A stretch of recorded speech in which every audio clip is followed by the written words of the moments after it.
92.3 Radyo 5 True FM. Dito tayo sa totoo. Kapatid, hello! 9 minuto na makalipas ang alas 12 ng tanghali. Eto na naman po tayo, umpisa na naman. Tayo'y nagkakarinigan pa rin. Tayo po ay nagkakatinginan, nagkakausap. Ibig sabihin, ang dami pala nating dapat na ipagpasalamat. Meron pa tayong mga misyon sa buhay. Ganoon yan. Kung kayo ay parang hirap na. Ayoko na, Lunes na naman. Nako, palitan nyo na po yung mga ganyan. Dahil tayo ay nabigyan ng isa pang araw. Opo, isa pang araw para patunayan kung gaano natin talaga kamahal ang ating mga pamilya, ang mga magulang natin. Ay, maghahanap buhay ako. Bahala kayo mga nega dyan. Para sa nanay ko, para sa para sa panggamot ni nanay, para sa insurance ni tatay. Ayan, o kaya naman para naman to sa mga anak ko, magto-tuition fee na naman. Di ba? Oo, yung mga pan-tuition, nag-iipon-ipon na. Maraming mga magulang ngayon. O kaya naman sa mga batang mga nakikinig, mga kidilets, hinay-hinay lang ha sa mga pa-request ninyo kina mami, kila daddy, o sa mga nanay, tatay nyo. Baka naman TikTok lang pinagkakaabalhanin nyo maghapon. Tapos magre-request pa. Mami, daddy, baka pwedeng bili tayo ng ganito. Teka lang. Wala, hindi pa kompleto yung pan-tuition ninyo. Wala nang tampo-tampo. Ganyan yan. Smile lang tayo. Magpasalamat. I-appreciate natin ang marami, ang marami ng mga tao na talaga naman, lalo na ang ating pamilya na sumusuporta sa atin. Appreciate more kaysa request ka ng request ng kung ano-ano dyan. Wala masyadong kwarta. Malusog naman ang pangangatawan. Di okay din. Ibig sabihin, maraming pagkakataon para salubungin ang panibagong linggo na malakas ang katawan. Pag malakas ang katawan, maraming pagkakataon, maraming opportunity na kumita ng kwarta, diba? Ganun yan, laban lang kapatid.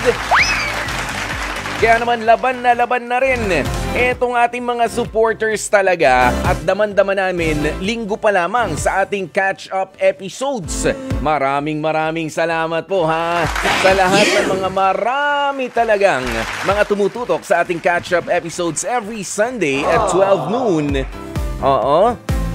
At syempre dun sa inyo na mga live everyday nakasuporta sa amin. Nakapag-share na ba kayo? I-share nyo ng ating live streaming. Sa Facebook page natin, 92.3 True FM. At syempre ganun din ha. Eto, para sa paghahanap ninyo, para connect kayo. Para tayo mga talaga dito. Para tayo magkakapatid. Kailangan alam mo kung ano ang Instagram ng kapatid mo, di ba? Alam mo kung ano ang TikTok account ng kapatid mo. Dapat alam mo rin ang YouTube channel ng kapatid ninyo. Ganito lang yan. Hanapin nyo sa lahat ng yan, ha? At Radyo 5 True FM. Nandyan po ang kapatid ninyo. Kami po yun. At Radyo 5 True FM. Kahit sa Twitter, sa Threads. Ayan yung X ha, yung X yan. Yan, mag-follow and subscribe na po kayo. Maraming salamat. Okay po. Ayan YouTube, TikTok, Instagram, sa X at Radyo 5 True FM. Kapatid kailangan updated ka lagi. Alam mo kung anong mangyayari. Ganoon yun. Hindi ka na, wag na natin patagalin ito. Dahil ako rin nagtataka, parang ang dami-dami kong gustong itanong dito sa ating makakausap at magtatapat ngayong tanghaling tapat na ito mga kapatid. Pero eto na muna ang aming paalaala. Pwede po kayong makitanong o kaya naman magbigay ng payo. Gamitin lamang etong mga hotlines na ito. Tawag kayo sa amin na 8631-5788 o kaya naman 8631-6674. Yan po ang ating mga hotlines. Kung sakali may gusto rin kayong itanong, gustong maipayo dito kay Patrick na makakausap natin para sa ating H2H Confessions. para hindi raw siya iwanan, etong si Patrick nagawang buntisin ang 3 taon niya ng girlfriend na si Mariel. Pero imbis na mapilitang sumama ni Mariel dito kay Patrick, si Mariel ay buo pa rin ang isip na hiwalayan ang kanyang boyfriend na si Patrick. Hanggang ngayon, hindi pa rin naman alam nitong si Patrick ang dahilan kung bakit gusto na talaga na kumalas nitong si Mariel sa kanilang relasyon. Dahil ayon daw kay Mariel, mas mabuti na lang daw na maging single mother kesa naman daw na magtiyaga dito kay Patrick. O, di ba? Yung iba, kapag kahuna bubuntis, ay ipinipilit na mapakasal doon sa lalaki para merong katuwang may makatulong. Pero iba ang kaso dito kay Patrick, ayaw talaga sa kanya. Kahit nabuntis mo pa ako, kaya ko tong mag-isa kesa naman magtiyaga ako sa'yo. Mula po sa Caloocan, 24 years old, kausapin na natin si Patrick. Patrick, pare, magandang tanghali sa'yo. Magandang tanghali, Kuya Boy. Bakit kaya ganyan ang sinasabi ni Mariel na ayaw niya na talaga sa'yo? Yun nga po, hindi ko alam, Kuya Boy. Wala ka bang hindi ba kayo nag-away nitong mga huli? Ang pinag-awayan po namin yung barkada po. O, bakit? Magkwento ka, ano bang ginagawa ninyo ng barkada mo? Ano ba mga trip ninyo na lagi nyo nalang pinag-aawayan nitong si Mariel? Lagi po kami lumalabas ng mga barkada ko, Kuya Boy. Lagi nag-iinom. Giinom, nagchichicks din. Hindi po. Hindi po aaminin. Tama. Ha, Patrick? Ha? Inom lang, hanggang inom lang talaga yan? Inom lang po. Inom lang. Ano ba pinagkakaabala mo sa buhay, Patrick? Bagger po ako sa isang mall. Okay. With all due respect, nairespeto ko naman, ang pagiging bagger ba sa isang mall ay makakabuhay ng isang pamilya? Nang katulad nitong nitong gusto mong mangyari sa inyo ni Mariel. Sakto lang naman po, Kuya Boy. Hindi, yun totoo lang. O kakailanganin mo pa ng isa pang racket, isa pang trabaho para talagang mapanindigan mo. Kasi, yan, bagger ka. O magkano, nakikita mo kung magkano ang bigayan ng ang bentahan ng mga gatas ng baby, tama? Opo. Ang presyo ng mga diaper. Yung branded, tsaka yung mga hindi nga branded, medyo mahal pa rin. Tama? Opo. Sa tingin mo ba, doon sa sinasahod mo bilang bagger, kaya mo na talaga itong responsibilidad na ito ng pagkakaroon ng pamilya? Nag-iisip pa po ako ng racket, Kuya Boy. Pero kaya naman po ng bagger. Kaya. Kaya ng sahod na yun. Lalo na kung hindi nga magiiinom. Lalo kung hindi maglalalabas kasama ang tropa, tama? Opo. Sa paglabas-labas ninyo ng tropa, gumagastos. Hindi ba? May Opo. punto naman pala itong si Mariel. Ha? At kaya nga tinatanong ko, yung ganyan, bakit naman bakit naman na sinadya mo na buntisin itong si Mariel? Ibig sabihin ba nito, hindi kayo gumagamit ng ng mga contraceptives, yan, yung mga ganyan, o kaya wala kayong proteksyon? Wala po, Kuya Boy. Tapos sinadya mo na nga. Sige, nandyan na yan. Ano bang trabaho rin? Anong gawa sa buhay ni Mariel? Sa bahay lang po. Yan pa isa. Ano namang anong punto ni Mariel, saan siya kukuha ng ipambubuhay doon sa bata sakaling ilang buwan na ba yung tiyan niya? 1 month na po. 1 month? Delayed pa lang siya, ganyan. Opo. So, paano niya nalaman na na nag-pregnancy test, ganyan? Opo, nag-PT po siya ng 2 beses. Positive talaga. Ha? Positive po, 2. Pero nakakapunta ka pa, nakakaharap mo pa itong si Mariel. Ayaw na po ako kausapin, Kuya Boy. Oh, bakit ayaw ka nang kausapin? Baka naman masama lang ang loob dahil kumbaga wala naman sa usapan ninyo na kailangan may mabuo doon sa ginawa ninyo kasi minsan ganyan eh. Ito, sabi mo nga sa amin, para hindi ka iwanan, sinadya mo nung ano ba to? Ito ba yung breakup sex na tinatawag? Nag-break na ba talaga kayo tapos may ginawa kayo tapos sinadya mong buntisin? Magbe-break pa lang po nun, Kuya Poy. Ayoko po kasi iwan ako, Kuya Poy. O ngayon, may Kaya problema po, sana tinulungan noon, ngayon mas malaki na yung problema. O paano mo yan, ayaw ka ring samahan. Di ba, nakakasama ng loob. Tapos nag-iwan ka pa ng problema sa kanya. Wala naman palang hanap buhay din yung tao. Ang sabi niya, Kuya Poy, kahit niya daw po buhay mag-isa eh. Mas pipiliin niya daw maging single ma'am, Kuya Poy. O yun nga, bakit umabot sa ganung punto na mas pipiliin ko na maging single mom kaysa sumama pa sa'yo at ipilit na makipagrelasyon sa'yo? Hindi ko nga po alam eh. Baka naman kasi grabe. Sa isang buong linggo, gaano ka kadalas lumabas kasama yung mga tropa mo? Mga 4 po. 4 na beses. Lalabas ka. Magiinom, maglalasing. Magkano nagagastos mo dun sa 4 na gabing yun? Sa isang araw po, 700 po. Magkano? 700 po. 700, sa'yo yun. O, times 4, 7, 14, 21, 28, nakaka-28, sayang yung 3,000. Diba? O, 3,000. Hindi naman sa pag-ano, magkano ang kinsenas na sahod mo? Patrick? 17 po. 17. K po. Ha? 17K po. Kinsenas? O, isang buwan yun? Ano po, isang buwan na po yun. O, isang buwan yun. Di divided by 2 minus taxes. Bira, tutulungan pa ba kita dito mag-compute? Pero ibig sabihin ko, bawat 5, kay duling yan, kay diretso tumingin yung 5, importante na yan, lalo na meron ka ng responsibilidad. So ngayon, problema ka, ibig sabihin yung 4 na araw na pag-iinom, baka nadagdagan pa yan.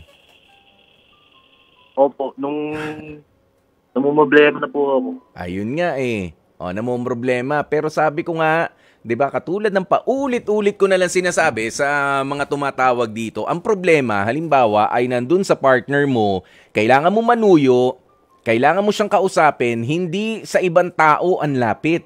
Doon, ipilit mo. O kaya maghintay ka lang habang ginagawa mo yung, anong tawag mo rito, yung paghahanda mo sa pag-uusap ninyo. Kasi hindi ako naniniwala na na hindi ka kakausapan itong si Mariel. Alam na ba sa bahay nila na buntis siya? Hindi pa po. Hindi pa. Plus, hindi pa naman kayo nakapagpa-check up din sa doktor, tama? Opo. Di ba usually kapag ka buntis, malalaman talaga yan na sigurado kapag ka 2 months na. Ayan, dahil nga sa nag-PT, may nangyari naman kasi, hindi nyo naman itinatanggi. Pero ito, mas maigi ngayon, Patrick, kaysa nagiinom-inom ka, pare, ipunin mo na lang yan hanggang sa mag-usap kayo. Tsaka mas maganda makipag-usap nang hindi nakainom. Mas mas clear, mas klaro yung pakikipag-usap. Plus, hindi ka pa maamoy ni Mariel. Di ba yan ang pinag-aawayan nyo in the first place? Pag inom-inom mo. Opo. Tama? Yan ba? Opo. Dahil nga magbabago na ang buhay mo sa mga susunod na panahon, kaya mo bang patunayan kay Mariel na ikaw ay hindi na magiinom-inom? Kaya ko naman patunayan po. Pero ayaw niya na po talaga maniwala sa akin, Kuya Puy. Kasi nga, baka naman 1 linggo, malinis ako, next week, pwede uli inom next week. Nagpahinga ka lang ng Kasi alam mo, ang iniisip na rin ng mga tao ngayon, sige, meron kang pang-inom, meron kang pambili, kumakasya sa budget. Ang problema nga, yung mga katulad nito, si Mariel, kung hindi lang rin naman kita makakasama ng matagal sa pagtataguyod na magiging anak natin, magkasakit ka dyan, alagain pa kita, wag na lang. Baka ganun tipo ka. Kasi nga, 4 times a week, ikaw ay naglalalabas. Wala akong sinasabi na masama yung nagiinom ako. Umiinom rin ako. Pero yung more than once in a week na ikaw ay nagiinom, anong pinatutunayan mo? Meron bang competition sa inyo para sa pag-inom-inom na yan? Meron bang medalya? May pera ba? Di ba hindi? Tayo naman lagi talo eh. O kapag ka magiinom, di ba bayad tayo sa huli? Opo. Sakit pa ulo mo pagka naparami o kaya naghalo-halo yung ininom mo. Ganon yun, di ba? O kaya, Opo. kung may patutunayan ka, dapat dire-diretso. Alalahanin mo, mayroon ng isang bata na nakasalalay sa inyong dalawa, ni Mariel. Opo. Pero sige, bibigyan kita ng pagkakataon na tanungin ano ba ang plano mo, kung meron man. Kung meron ka man plano, maipapangako na dito kay Mariel para kung sakasakali na nakikinig itong si Mariel, ay matanggap ka. Matanggap yung paliwanag mo. Dito pa lang, umpisahan mo na. Ano ba ang kaya mong gawin at ano ang dahilan para tanggapin ka ulit nitong si Mariel, lalo na ngayon sa kalagayan niya. Pinagbubuntis niya ang magiging anak ninyo. Go. Sige, Patrick. Mariel, kung nakikinig ka man ngayon, sana patawarin mo na ako. Magbabago na ako, Mariel. Maghahanap ako ng isang trabaho para ipapanggatos ko sa inyo. Sana mapatawad mo na ako, Mariel. Magbabago na po talaga ako. Ayun ako, Kuya Poy. Mas mahal mo ba si Mariel kaysa dun sa bisyo mo ng pag-inom-inom? Mahal ko po si Mariel, Kuya Poy. Mahal na mahal mo. Pero alam mo, ito linawin lang natin na hindi naman ibig sabihin na ikaw ay iiwas na sa pag-inom-inom, iiwas ka na sa mga tropa mo. No, it's just a matter of explaining to them na teka lang mga chong, mga pare, dahil tayo naman ay magkakabagang talaga, no? Tayo ay magkakaututang dila sa mga kwentuhan, masaya ang mag-inom kasama kayo, pero meron na akong mas malaking responsibilidad sa ngayon. Ngayon, ang mga tunay na tropa, maiintindihan kung ano yung kailangan mong unahin. Kung sino yung kailangan mong bigyan muna ng atensyon, lalo na nga ngayon. Tama? Opo. Kaya wala na dapat kasi yung iba dyan, kaya mapapabalik ka na naman, mahihila ka yung tropa. Ano ba, hindi ka na namin nakakasama. Patrick naman, bad trip. Oo, hindi ka na iba ka na. Sabi mo, yes, iba na ako. Kasi kailangan ko ng maging mas responsable ngayon. Magkakaanak na kami ni Mariel. Pinatutunayan ko sa kanya, mga tropa, kasama mo, yung mga tunay, hindi ka dapat kinakantsawan. Siguro yung kantsaw lang, yes, pero yung kokonsensyahin ka para hilahin ka ulit doon sa mapapasama ka, yan, pag-isipan mo yung mga kaibigan na ganyan. Okay? Ganun ba mga kaibigan mo? Mababait naman ba? Mababait lang po. Mababait yung iba. Pero meron... may sulsul pa rin po. Yun nga, may sulsul pa rin dyan. Kaya ito maganda yung puntong ito ni Gail Enriquez sa kanyang comment. Baka naman kasi walang makita na future sa'yo si Mariel kaya inayawan ka. Baka puro ka nga kasi barkada at inom. Tama, Patrick? Kailangan mong pakita yan sa kanya na ito talaga, ang free time ko sa'yo. Nandito ako, ayaw mo akong kausapin, basta dito lang ako sa harap ng bahay ninyo. May dala nga akong may dala nga akong para sa'yo, para sa magiging baby natin. Ewan ko lang kung di mo maging kakampi yung pamilya niya. Alam mo ba, nakakausap mo naman ba yung pamilya nitong si Mariel? Opo, nakakausap po naman po. Nakakausap na maayos, nakatuloy ka sa kanila. I mean, diba? Kung ayaw kang kausapin mo, magpakita ka, make yourself available, visible, at syempre, laging dependable din, para kay Mariel, na kahit paabot-abot na muna sa kapatid niya. May kapatid ba? Solo po. Solong anak pa. Isang anak po. Kita mo? Yung mga magulang, doon ka, tito, tita, andyan po ba? Dinalang ko po ng pagkain si Mariel. Ganun! Manigaw ka ulit. Opo. Kaysa biglang iinom ka, problema. Yung iba naman dyan sa mga kainuman natin sa tropa, naghahanap lang ng damay yan sa totoo lang. Meron yung wala nang masabi, dahil nga bangenge na, lasing na, kung ano-ano na lang, baka yung pampaniwalaan mo. Kaya wag naman sana, okay? Yeah, maraming salamat sa pagtawag mo, Patrick, and hopefully balitaan mo kami kapag ikaw ay napatawad naman na nitong si Mariel. Bigyan mo siya ng rason para pagkatiwalaan ka at makita niya nga na mas gaganda ang kanyang kinabukasan kapag pinanatili ka. Totoo rin naman kasi yung sinasabi niya, kahit pa binuntis mo ko, pero kung ganyan ang lifestyle mo, magiinom-inom ka lang, naku, binigyan mo lang ako ng isang responsibilidad. Tama na, ako nang bahala sa magiging anak natin. Diyan ka na lang sa tropa mo, mag-inom ka na lang kung yan lang gusto mong gawin. Nagigets mo yon yung message sa'yo ni Mariel na yan? Opo, Kuya Boy. Ayan malinaw na malinaw. Inuulit-ulit ko sa'yo. Hindi ka ba nakainom kagabi? Nakainom po. Nakainom. Kaya inuulit-ulit ko, parang lasing, di ba? Kahit pa ulit-ulit, minsan nakakalimutan pa.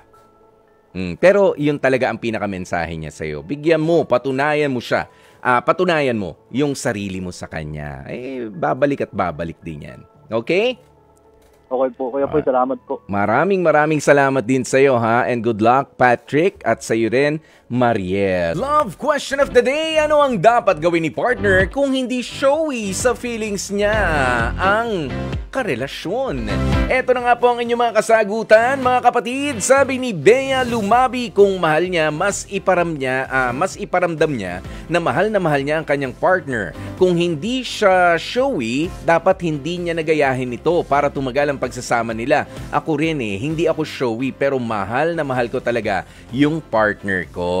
Ayun. Kumbaga, ito ang may offer ko. Medyo hindi ako showy, medyo hindi ako expressive sa aking pakitanggap mo na lang. Ayan, yung ganyan. Intindi mo na lang. Kung ikaw naman ang showy, di go. Ikaw na lang ang magparamdam naman din sa akin. May gano'n naman. Sa bagay, may iba ho naman talaga mga anggulo, mga kapatid, kung saan dapat natin mas ma-appreciate ang ating mga partner. Ayan, sabi ni Alma Aranilio, di ikaw ang maging showy. Ikaw ang magpuno sa hindi kayang gawin ng karelasyon mo. Parang it's better to give than to receive. Ayan, pero bukod doon, tama naman itong sinabi ni Alma Aranilio. Hindi kayang ibigay ng partner mo, di ba ang mga magpa-partner kailangan na i-compliment yung kakulangan ng bawat isa?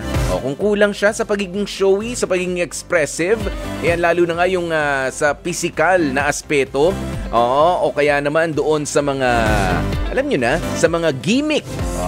Sa mga gimmick, sa pag-surprise at pag-express ng kanilang pagmamahal, do you take care of that? Ikaw ang nakakapansin na parang kulang sa inyong dalawa, ikaw na ang gumawa. Dapat ganun.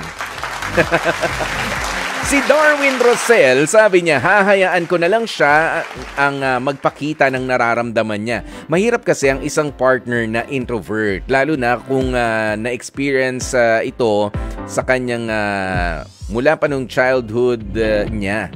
Okay. Ayan, si Gail Enriquez naman, ako na lang ang magiging showy sa kanya para tapos ang usapan at para iwas ang pag-aawayan. Alam nyo, yan dapat yan dapat ang iniisip natin. Kasi yung iba, ganito ako sa'yo.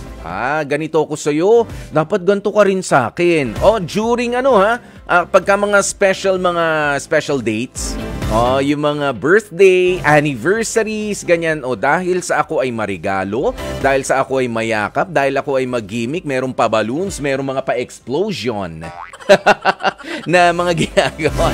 Diba? Yung mga ganyan, may mga pasabog. Kapag mga special na mga okasyon, you don't expect the same from your partner. Hindi ko sinasabi, 'di ba? Lalo na kung hindi naman siya naturally ganoon. Hinay-hinay lang. Kasi ganun yun, kumbaga parang ano ba ito? Dahil ginawa mo, kailangan pantayan ko sa susunod. Alam mo naman na mahal kita, pero I'm not as expressive, I'm not as showy as you. Yan, ganoon yun. Si Janice Dagami, may mga lalaki talaga na hindi showy sa feelings nila sa atin at meron silang paraan kung papaano nga ba ipakita at iparamdam sa'yo na mahal ka nila. Hindi ba na everyday o mayat maya na nagsasabi ng I love you, pero the way he cares, he understands, and he trusts you. Ayan, yun din ang kanyang pagpaparamdam na mahal kita. Totoo naman yan. Hindi masalita, pero sa gawa, at yung mararamdaman mo na mahal talaga ako nitong taon to, no? Kahit hindi siya marigalo, kahit na hindi siya masabi ng, uy, I love you. Yan, hindi nagagan. Pero ramdam na ramdam mo. Yan, si Sere Gonzalez sabi niya, ang tanging magagawa ay intindihin si partner. Dahil meron talaga mga ganun tao eh. Hindi showy sa feelings nila. Pero ang importante, ramdam mo yung pagmamahal at yung pagmamalasakit sa'yo. And that's true. Pero kapag ka ganun na nga, hindi na nga nagpaparamdam na ayan para sa mga kapatid natin, hindi na nga nagsasabi ng I love you. Tapos hindi mo pa nararamdaman na mahal ka. Kapag ka ganyan, nasa maling partner ka. Diba? Yung kahit anong gawin mo, wala talagang ka-sweet. Walang ka-sweet-sweetan sa katawan. Wag na ho nating bigyan naman ng justification. Wag na nating bigyan ng alibay pa. Alamin mo rin. Alamin mo, hindi siya expressive. Hindi siya proud sa'yo. Hindi mo rin talaga maramdaman na mahal ka. Baka hindi ka na talaga mahal. Yun lang yun. There's a difference between yung hindi expressive at yung ayaw na sa'yo, naghihintay na lang. Naman wala nang pakialam. Di na nagsasabi, wala nang paramdam. Wala na yan kapag kaganyan. Mga kapatid, ang tabayanan, ang kwentong hatid naman ng ating Dear Kuya Poy. Naku, pakatutukan niyo po ito dahil itutuloy na natin. Medyo nabitin lang tayo sa oras nung Friday pero magandang kwento ito lalo na nga sa mga mag-aasawa na mayroong mga pinagdaanan na medyo mabigat-bigat na problema at iniisip-isip, kakapit pa ba ako o bibitaw na? Dear Kuya Poy,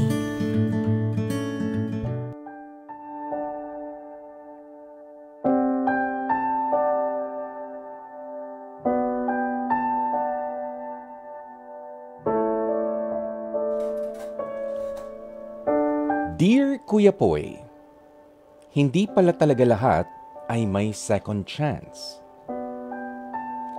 Hello sa inyo mga ka-heart to heart. Ako nga pala si Louie, 35 years old mula dito sa Pangasinan.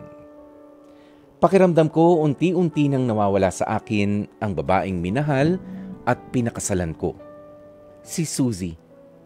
Nangyari yan 1 taon bago ko pakasalan ang aking fiancé matapos niyang malaman ang ginawa kong kataksilan sa kanya. During that time, Kuya Poy, labis na nag-breakdown si Suzy sa napag-alaman niyang masamang balita.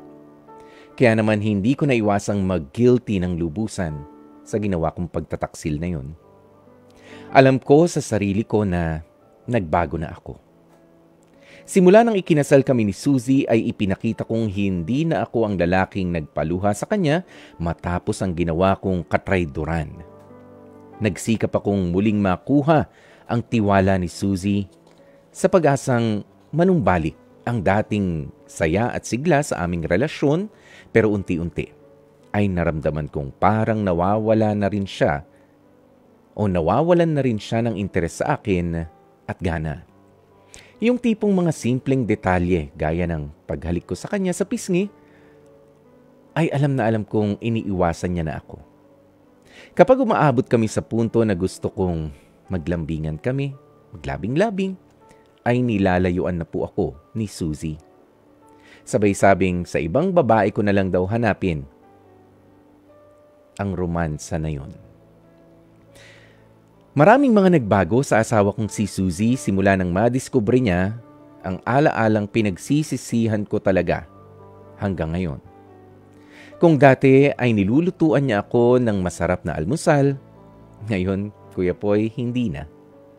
Kung dati rin, tuwing nagsasabi ako ng I love you, ay nagagawa niya ito noong tumbasan at tugunan, ngayon ay wala na. Yan ay kahit sumasapit din ang aming anniversary, Kuya Poy. Si Suzy halatang wala na talaga siya. Wala na talagang gana sa akin. Bukod pa dyan ay nagagawa rin niyang tarayan ang aking nanay. Yan ay matapos mismo ang aking nanay ang kumonsinti at sumuporta sa akin para magloko ako sa relasyon namin ni Suzy noon. Lahat na yata ng effort ay nasubukan ko na sa pag-asang bumalik ang dating init ng aming relasyon, lalo't ipinagbubuntis na ni Suzy ang una naming baby. Sa katunayan nga, Kuya Poy, ay nagawa kong ibili si Suzy ng lahat ng mga gusto at pangangailangan niya. Hiwalay pa yan sa ginagawa kong pagpasyal sa kanya at syempre nakadepende pa rin ako sa mga lugar na trip niyang puntahan. Halos 1 taon ng ganito ang setup namin, Kuya Poy, ng aking asawa. Yung tipong parang okay naman kami pero parang napakalayo pa rin namin sa isa't isa. Ano ba ang dapat kong gawin, Kuya Poy? Sa tuwing may pinag-uusapan, ramdam ko na parang ayaw na niya at tanging ang pumipigil na lamang sa kanya ay ang bata sa kanyang sinapupunan. Dahil sa kagustuhan niyang magkaroon ng maayos at buong pamilya. Hirap na ako sa ngayon. Alam kong may second chance na ibinigay sa akin si Suzy pero parang hindi ko talaga ito maramdaman. Palagay ko, tanging ako na lang ang nagpipilit na umayos at magsalba sa aming relasyon ng misis kong si Suzy. Maraming salamat sa pagkakataong mapili ninyo bilang tampok na kwento ang aking storya. Hanggang dito na lamang ang kwentong ipinadala ko sa inyong programang Heart to Heart. Lubos na gumagalang, Louie. Especially for you. Napakinggan natin mga kapatid ang kwentong ibinahagi ni Louie kung saan ay talaga namang napakatinding pagsubok sa kanilang buhay mag-asawa ang kinaroroonan niya sa ngayon. Pero Louie, sa nagawa mong napakalaking kasalanan kay Suzy, hindi pa ba second chance talaga na isang espesyal na second chance ang isinukli niya sa'yo dahil pinili niya pa rin na pakasalan ka? Louie, no, you should appreciate her more. Mas mahirap na isugal o panindigan yung desisyon ni Suzy na mapakasal sa'yo. Given na nalaman niya nagtaksil ka before starting a family with you. Suzy is such a strong woman to stand by you despite the fact that you did her dirty. Okay? Kaya kumalma ka lang. Kumapit nga siya kahit kaiwan-iwan ka na talaga Bumawi ka, Louie. Patunayan mo yung sarili mo. Wala kang ngayon sa posisyon, wala kang karapatan para mainip. 1 taon ng paghihintay pa lang yan. Lifetime of misery yung sinugalan nitong asawa mo na ngayon na si Suzy, pero ikaw 1 taon pa lang, naiinip ka na. Wala kang karapatan na mainip. Alam kong mahirap, Louie, at para sa mga katulad ni Louie, pero ilaban mo yung pagmamahal dyan sa asawa mo. Sigurado magbabalik ang sigla ng pag-iibigan ninyong dalawa. Basta patunayan mong totoo na talaga yung pagbabago na sinabi mo sa amin, na sinasabi mo sa sarili mo, at hindi lang yung sabi ng pagbabago, dapat ginagawa mo na talaga yung pagbabago na yan. At dyan na nga po natin tatapusin ang ating Dear Kuya Poy. Sa ngayon, dito na nga po magpapaalam pansamantala ang inyong programang laging tinututukan tuwing pananghalian. Sa isang pambihirang pagkakataon, makakapagpasalamat ako sa ating mga kasama dito sa ating... ay, wala dito. Lahat. Sige, baka meron ka dito. Ayan, baka meron dyan. Jeff, ayan, maraming salamat muna sa ating executive producer, si Jeff Batlangao. Ayan, si Rema Anwar. Ang ating, si Direk Joey ba yun nandun? Direk Joey Perez. Ayan, thank you so very much. Ayan, si Aaron Tolentino. Si Bea Rodriguez, bababatiin pa natin, pasasalamatan o busy siya ngayon? Baka hindi rin naman marinig, wag nang pasalamatan niya. Nia Bugarin de Guzman, maraming salamat. Sa isang pambirang pagkakataon, may oras po kami. Thank you mga kapatid. Bukas ulit, 12:00 ng tanghali, tayo ay magkatutukan, magkababaran at magkaaminan dito sa ating programang H2H, Usapang Puso sa Puso, Heart to Heart. Kasama ang inyong lingkod, ako po si Kuya Poy, ang inyong Guwapopoy dito sa 92.3 Radyo 5 True FM. Dito tayo sa totoo.